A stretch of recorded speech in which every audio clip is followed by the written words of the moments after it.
Тонче.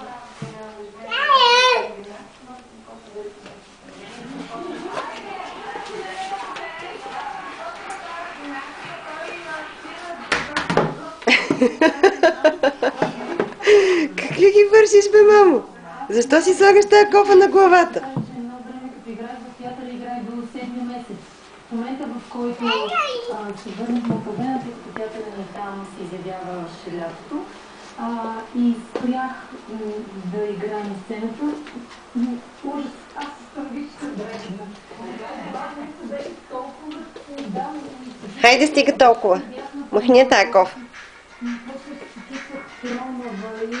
Айде, ходи да видиш кой звъни по телефон. Махай го това. Кой се обажда?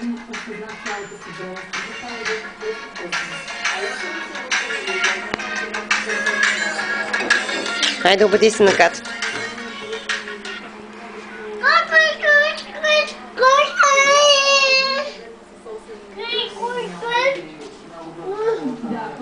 Чакай, дай мама да се обади. Тони, Тони!